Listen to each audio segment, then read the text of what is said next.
Assalamualaikum warahmatullahi wabarakatuh. Alhamdulillahi rabbil alamin. Wassalatu wassalamu ala sayyidina Muhammadin wa ala alihi wa sahbihi ajma'in. Rabbi sahli sadri wa yassirli amri wa hlul 'uqdatam min lisani yafqahu qawli. Amma ba'du. Para pemirsa yang dimuliakan Allah Subhanahu wa taala dimanapun Anda berada, alhamdulillah pada siang hari ini kita kembali bertemu dan bermuajahah, walaupun para jamaah sekalian berada nun jauh di sana, namun kita disatukan oleh Allah Subhanahu wa taala, hati-hati kita disatukan oleh Allah Subhanahu wa taala di dalam kajian yang disiarkan langsung melalui MJA TV atau Masjid Jami Al-Azhar TV Jakarta Permai. Mudah-mudahan pertemuan kita kali ini senantiasa mendapatkan keberkahan dari Allah Subhanahu wa taala.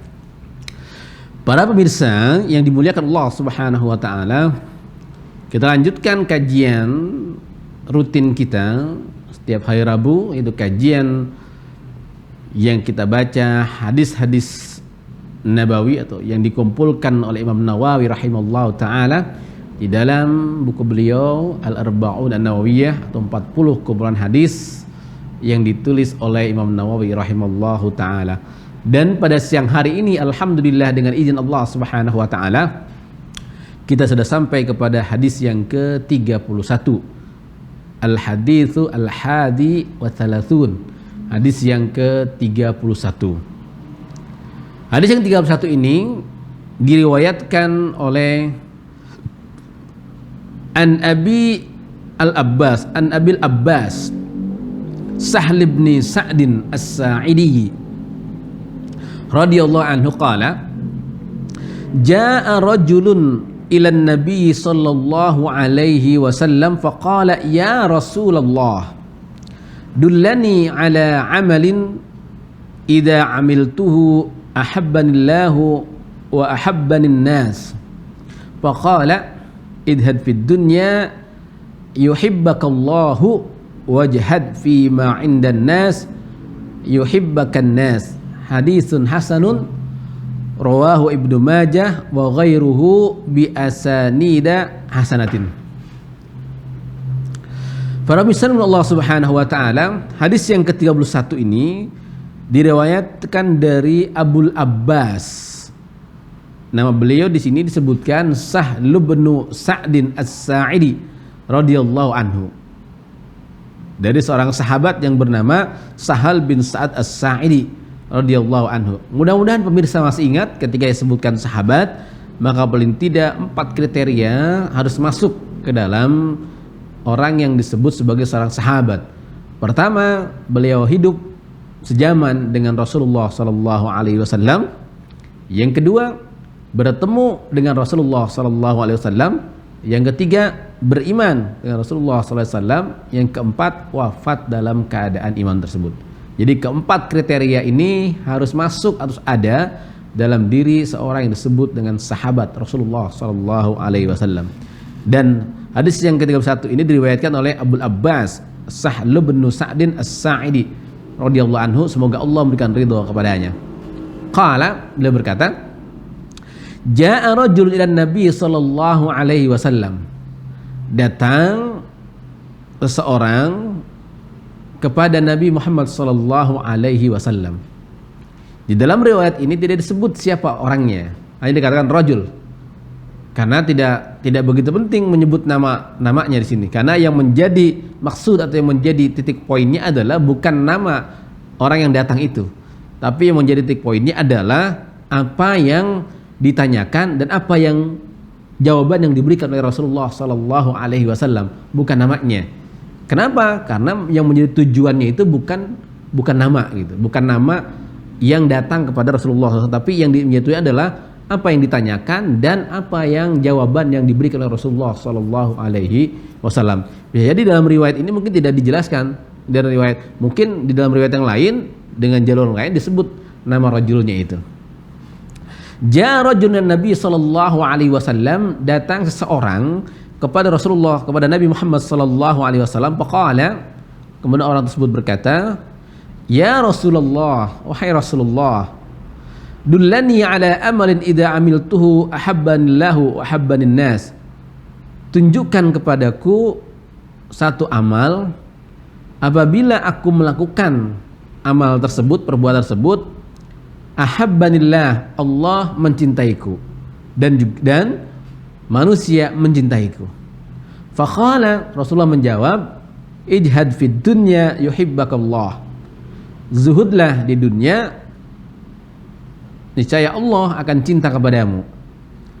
Wajhad fi ma indan nas yuhibbakan nas, dan zuhudlah pada apa yang ada pada diri manusia, niscaya manusia akan cinta kepadamu.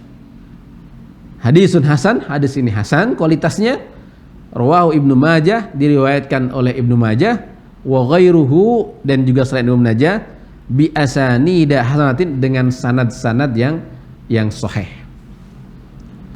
Para pemirsa yang dimuliakan Allah Subhanahu wa taala, hadis ini adalah hadis yang menceritakan datang seseorang kepada Rasulullah sallallahu alaihi wasallam bertanya tentang satu hal yang pertanyaannya ini menunjukkan bagaimana seseorang tersebut atau sahabat tersebut sangat ingin diberikan jawaban oleh Rasulullah SAW dengan jawaban yang dapat memuaskan dirinya, yang dapat memuaskan hatinya, yang dapat memenuhi seluruh relung hatinya.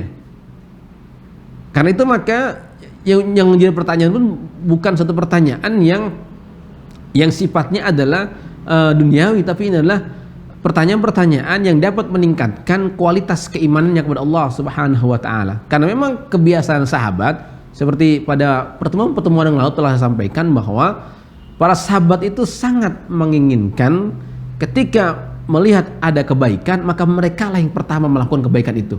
Ketika mereka mendengar kebaikan atau perbuatan-perbuatan yang disarankan atau dianjurkan Rasulullah SAW, mereka kepingin mereka yang pertama kali mendengar dan juga mereka yang pertama kali melakukan. Bahkan tidak sedikit para sahabat karena kegemarannya ingin bertanya untuk meningkatkan kualitas keimanan kepada Allah dan kepada Rasulullah SAW, mereka bertanya hal-hal yang kemudian dari pertanyaan-pertanyaan itu menjadi pelajaran untuk kita, umat Nabi Muhammad setelah masa sahabat, tabi'in sampai ke kita. Nah, seperti yang sekarang ini, yang ditanyakan adalah pertanyaan yang sangat bermanfaat bagi kita. Yang ditanyakan sesuatu yang bukan sesuatu yang main-main gitu pertanyaannya, tapi punya tanyaan yang punya manfaat untuk dirinya dan juga untuk orang lain. Nah, ini kebiasaan para sahabat begitu, ingin mengetahui ketika bertemu Rasulullah, ingin selalu mengetahui hal-hal yang masih dianggap asing bagi mereka gitu. Sehingga pertanyaannya, ya Rasulullah, tunjukkan kepadaku satu amal itu. Tunjukkan kepada aku satu perbuatan.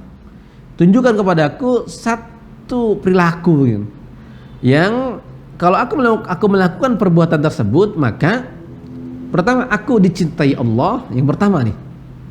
Yang kedua, aku juga dicintai oleh manusia. Ini kan pertanyaan yang tidak biasa gitu. Pertanyaan yang tidak biasa yang juga ditanyakan oleh orang yang luar biasa gitu. Kenapa dikatakan luar biasa? Karena dia sahabat. Dia sahabat, bertemu dengan Rasulullah, hidup sezaman, beriman dan wafat dalam keadaan beriman tersebut. Maka orang yang luar biasa yang akan berdekatan dengan Rasulullah sallallahu alaihi wasallam. Maka ini pertanyaan yang luar biasa dan juga ditanyakan oleh orang yang luar biasa, sehingga dijawab pun oleh orang yang termulia di muka bumi ini. Maka jawabannya pun luar biasa gitu. Pertanyaannya bagaimana? Ada enggak satu amal? Ditanya cuma satu amal gitu. Jadi pertanyaannya, dullani ala amalin, bukan dullani alal a'mal, bukan ya Rasul tunjukkan aku perbuatan-perbuatan. Tidak, ya Allah, ya Rasulullah, tunjukkan aku satu perbuatan. Karena tujuan untuk apa? Untuk mempermudah. Ya, ada amalan yang mudah mungkin ya, yang satu amal yang kalau saya melakukan itu maka saya dicintai oleh Allah Subhanahu wa taala, juga saya dicintai oleh manusia. Ini pertanyaan yang luar biasa kan begitu bagi kita. Yang kalau saya lakukan itu pertama tujuannya adalah dicintai oleh Allah. Ini tujuan utamanya. Bagaimana perbuatan dicintai oleh Allah Subhanahu wa taala kan gitu. Dan kedua, bagaimana itu perbuatan juga dicintai oleh manusia kan gitu. Karena itulah maka kalau kita mendengar juga makna ibadah juga kan begitu. Ada juga yang mendefinisikan atau yang mentarifkan ibadah itu adalah ismun jami'un lima yuhibbullah gitu. Al ibadatu ismun jami'. Ibadah itu adalah nama yang umum, nama yang universal, yang mencakup berbagai macam hal ibadah tersebut. Tapi batasannya adalah lima yuhibbullah. Jadi nama yang ibadah itu nama universal yang umum namun dicintai oleh Allah Subhanahu wa taala gitu. Nah, ini yang menjadi tujuan pertama adalah ya Rasulullah, tunjukkan kepadaku satu perbuatan yang kalau aku lakukan perbuatan tersebut aku dicintai oleh Allah dan juga dicintai oleh manusia. Allah. Pertanyaan ini kemudian dijawab oleh Rasulullah SAW. Faqala ijhad fid dunya yuhibbakallah. Zuhudlah kamu di dunia, niscaya Allah akan cinta kepadamu. Ini jawaban yang sangat ringkas, tetapi jawaban yang ringkas, padat, tapi penuh makna gitu. Zuhud dengan kata-kata zuhud gitu. Zuhud kamu di dunia, niscaya Allah akan cinta kepadamu. Jadi kata kuncinya adalah zuhud, zai, ha, dan dal. Zuhud. Diminta oleh Rasulullah SAW, zuhudlah kamu di dunia, niscaya Allah akan cinta kepadamu. Nah, apa itu zuhud? Gitu. Apa itu zuhud? Zuhud itu adalah tarku ma la yanfa'u fil akhirah. Di antara maknanya itu, zuhud itu adalah meninggalkan apa saja yang tidak dapat memberikan manfaat untuk kita di akhirat. Nah, itu namanya zuhud. Zuhud itu apa saja, baik itu perbuatan, baik itu perkataan, baik itu benda, harta, baik itu juga jabatan mungkin, yang kira-kira itu tidak memberikan manfaat kita di akhirat, justru malah memudaratkan kita, ya, maka tinggalkan itu. Makanya ada yang mendefinisikan zuhud itu adalah tarku ma la yanfa'u fil akhirah, atau tarku ma la yanfa'uka fil akhirah. Tinggal atau meninggalkan sesuatu yang tidak ada manfaat di akhirat. Maka kalau kita melakukan itu,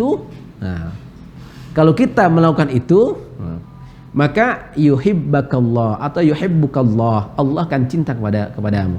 Jadi kita meninggalkan segala macam perbuatan yang perbuatan tidak ada manfaatnya. Ya kalau tidak ada manfaat di akhirat, apalagi di dunia gitu. Di dunia juga tidak punya manfaat gitu.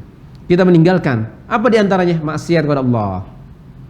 Artinya perbuatan-perbuatan yang dapat menimbulkan dosa kepada Allah Subhanahu wa taala. Maksiat. Kemudian juga mungkin ada selain perbuatan, ada juga mungkin bentuknya benda-benda yang justru malah menyusahkan kita gitu nanti di akhirat. Pertanggungjawaban di hadapan Allah Subhanahu wa taala. Jabatan bisa menjadi beban kita. Maka kita sering dinasehati oleh para guru-guru kita dan juga oleh Rasulullah SAW, kita menjadikan apa saja yang diberikan oleh Allah Subhanahu wa taala menjadi nikmat yang menjadikan wasilah kita untuk mendapatkan keridhaan dan juga kecintaan Allah Subhanahu wa taala. Apa saja bentuknya? Jabatan, benda, perkataan, perbuatan, perilaku kita bersahabat, berteman. Maka jadikan semuanya sebagai sarana kita, sebagai wasilah kita untuk apa? Untuk mendapatkan keridhaan Allah Subhanahu wa taala. Kan gitu. Nah, ini disebut dengan zuhud gitu. Zuhud. Artinya zuhud di sini dikatakan oleh Rasulullah SAW, idhad fid dunya. Artinya itu di dunia. Dengan pekerjaan kita zuhud. Makna zuhud adalah bukan kita meninggalkan pekerjaan itu, bukan. Makna zuhud kalau kita ambil definisi yang ini adalah meninggalkan sesuatu yang tidak memberikan manfaat kepada kita di akhirat. Berarti kalau kita punya pekerjaan, bukan kita berarti meninggalkan pekerjaan tersebut, tapi yang kita lakukan adalah kita jadikan pekerjaan yang kita punya ini sebagai sarana kita untuk beribadah kepada Allah Subhanahu wa taala. Kan gitu. Kita punya teman, sama juga kita zuhud dengan teman kita. Berarti kita jadikan teman kita sebagai sarana kita untuk beribadah kepada Allah Subhanahu wa taala. Kita punya benda, kita punya motor, punya mobil. Bukan berarti zuhud itu kita tidak punya harta benda, tidak punya pekerjaan. Bukan maknanya, bukan seperti itu. Tapi bagaimana kita zuhud di dunia itu kita menjadikan apa saja yang kita miliki, yang diberikan oleh Allah Subhanahu wa taala berupa benda, berupa harta, berupa jabatan, itu tidak memberatkan kita untuk beribadah kepada Allah Subhanahu wa taala. Jadi sering disampaikan oleh para ulama dan guru-guru kita juga, jangan sampai itu ada di dalam, masuk ke dalam hati kita sehingga menghalangi hati kita itu untuk beribadah, menghalangi jiwa kita untuk senantiasa taat kepada Allah Subhanahu wa taala. Itu yang dikatakan zuhud. Makanya definisi tadi, meninggalkan apa saja yang tidak memberikan manfaat di dunia itu zuhud.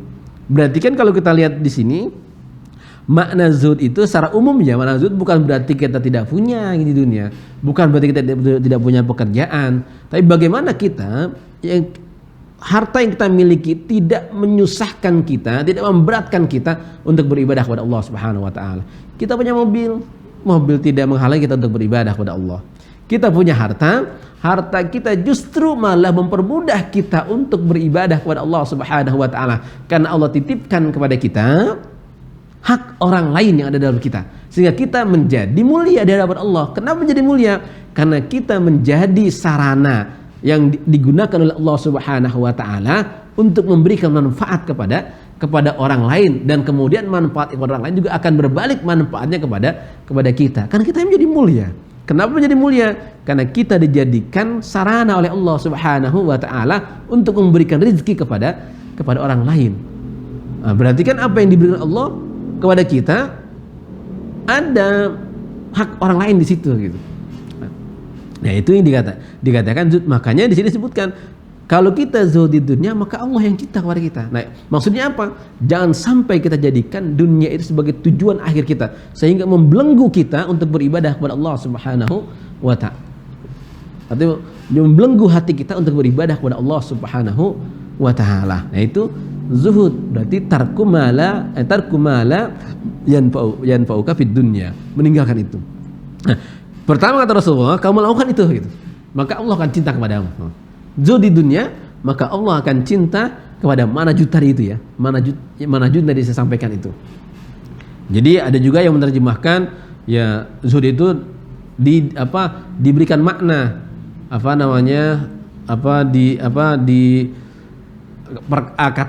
huruf per hurufnya. Jadi itu ada zai, ha dan dal gitu. Tarkuz zina, tarkul hawa, dan tarkud dunya katanya, meninggalkan perbuatan zina, meninggalkan keinginan hawa nafsu, dan juga meninggalkan dunia. Itu katanya zuhud. Itu juga boleh juga kita maknai seperti itu.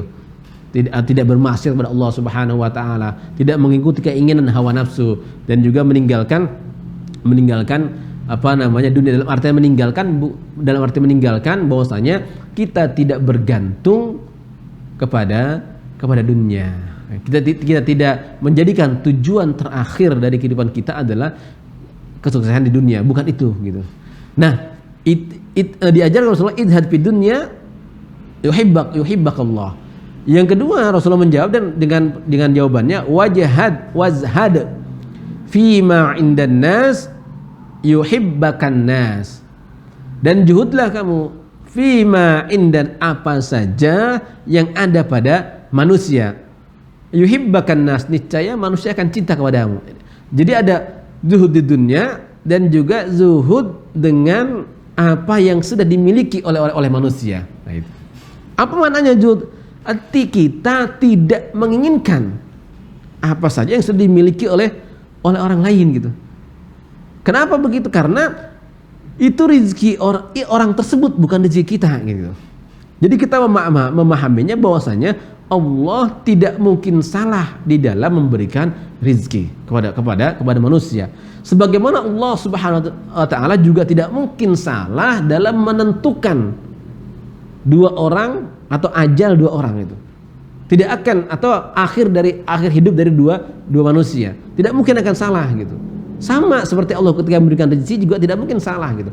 Maka yang diminta Rasulullah, zuhud kamu dengan apa yang dimiliki oleh orang lain. Maka orang itu akan cinta kepadamu. Artinya kita tidak berbuat iri dengki kepada rizki yang diberikan Allah kepada orang lain gitu. Karena itu adalah rizki dia gitu, bukan punya kita. Atau bisa juga bermaknanya bahwa kita tidak meminta apa yang dia punya gitu, untuk menjadi milik kita dengan cara-cara yang tidak benar. Nah, ini untuk menunjukkan bahwasanya bagaimana kita memahami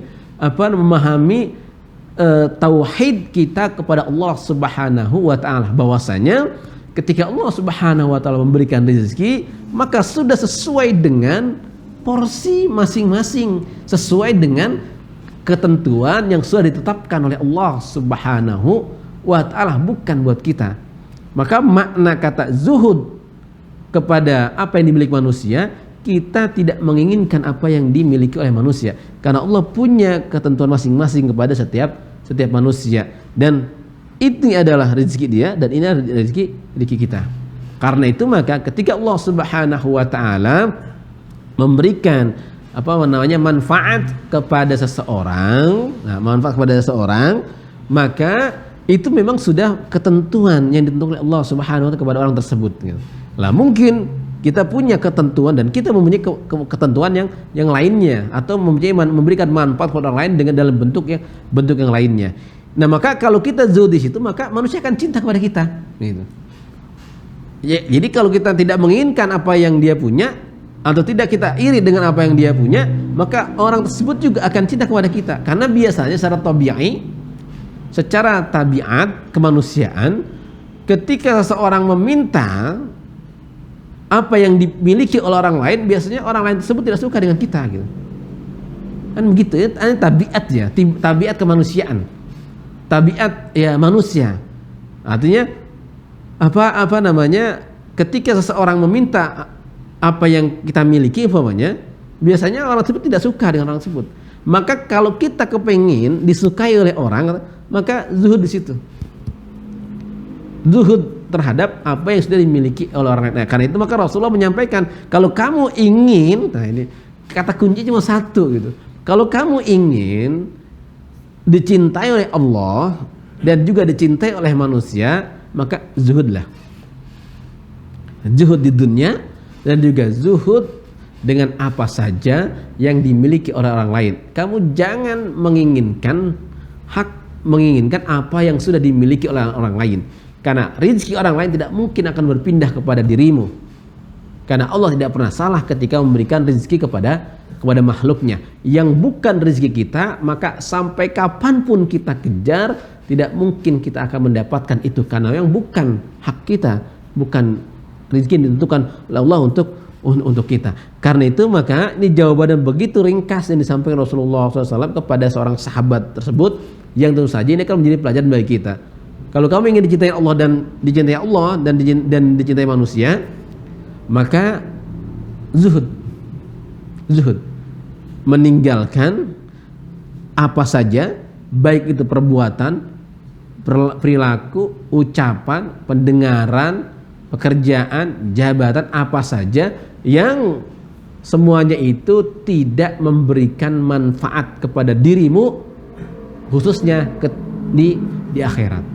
Artinya, jadikanlah segala sesuatu yang diberikan oleh Allah Subhanahu wa taala, kalau kamu betul-betul zuhud, sebagai sarana untuk mendekatkan diri atau untuk beribadah kepada Allah Subhanahu wa taala. Inilah makna hadis yang disampaikan oleh Rasulullah SAW melalui seorang sahabat yang bernama Abul Abbas Sahl bin Sa'di As-Sa'idi, menjawab pertanyaan seseorang yang datang kepada Rasulullah sallallahu alaihi wasallam. Berarti ini bisa bermakna hakikatul zuhdi, itu hakikat zuhud itu. Apa hakikat zuhud? Hakikat zuhud bukan meninggalkan dunia gitu. Artinya kita justru mungkin memiliki dunia tapi tidak dimiliki oleh dunia. Kalau kita gambarkan ini adalah dunia, maka kita tidak dimiliki atau tidak dibatasi oleh dunia tersebut. Kalau ini harta, berarti kita tidak. Kalau ini harta, tidak dikungkung oleh harta. Kalau ini jabatan, tidak dikungkung oleh jabatan. Tapi bagaimana kita menggunakan harta jabatan itu, kita kuasai sebagai sarana kita untuk beribadah kepada Allah Subhanahu wa taala, untuk mendekatkan diri kita kepada Allah Subhanahu wa taala, sehingga semuanya itu nanti memberikan manfaat kita di dunia, lebih-lebih memberikan manfaat di akhirat. Sehingga apa yang kita miliki ini, apa yang kita lakukan, semuanya punya nilai ibadah di hadapan Allah Subhanahu wa ta'ala. Itulah hakikat zuhud yang berasal dari pertanyaan seorang sahabat yang kemudian dijawab oleh Rasulullah sallallahu alaihi wasallam. Nah, hadis ini kualitasnya hasan. Hadis ini kualitasnya hasan, berarti kualitas hasan berada di kualitas di hadis sahih, dari mulai hadis sahih, kemudian hadis hasan, kemudian hadis dhaif. Berarti dia di tengah-tengah. Berarti kalau hadisnya hasan, berarti kualitasnya boleh kita gunakan untuk berhujjah, gitu. Boleh. Jadi kualitasnya boleh kita gunakan. Kemudian diriwayatkan oleh siapa nih perawinya? Perawi terakhirnya adalah Rawah Ibnu Majah. Jadi hadis ini diriwayatkan oleh Ibnu Majah, Sunan Ibnu Majah. Dalam kitab beliau diriwayatkan oleh Ibnu Majah wa ghairuhu, dan juga selain Ibnu Majah meriwayatkan hadis ini gitu. Jadi bi asanida asanatin, dengan sanad-sanad yang sahih, dengan sanad ya. Mungkin masih ingat yang pernah saya jelaskan bahwa dalam istilah hadis itu ada matan, ada sanad gitu. Matan adalah isi hadisnya. Matan isi hadisnya tadi dikatakan ijhad fid dunya. Nah, itu matan hadis namanya. Ada sanad. Nah, sanad itu adalah jalan menuju kepada matan. Jadi perawinya ini an atau hadasani atau siap mulai dari A B C D, nah sampai kepada matan hadis. Berarti ada matan, ada sanad. Nah, ini di sini katakan bi asanida hasanatin, dengan sanad yang hasan. Jadi hadis ini kualitasnya hasan dan boleh kita gunakan untuk berhujjah. Inilah hakikat zuhud yang ditanyakan oleh seorang sahabat yang tidak sebut namanya, kemudian dijawab oleh Rasulullah SAW agar kita bisa zuhud di dunia, agar kita dicintai oleh Allah Subhanahu wa ta'ala, dan juga zuhud terhadap apa yang dimiliki oleh manusia. Maknanya adalah kita meninggalkan apa saja yang tidak ada manfaatnya bagi diri kita untuk manfaat kita di akhirat. Mudah-mudahan Allah Subhanahu wa ta'ala membuka pintu hati kita untuk kita bisa memahami hadis-hadis Rasulullah sallallahu alaihi wasallam sehingga menjadi petunjuk dalam kehidupan kita di dunia dan juga untuk kebahagiaan di akhirat. Amin rabbal alamin. Subhanakallahumma bihamdika asyhadu an la ilaha illa anta astaghfiruka wa atubu ilaik. Wassalamu alaikum warahmatullahi wabarakatuh.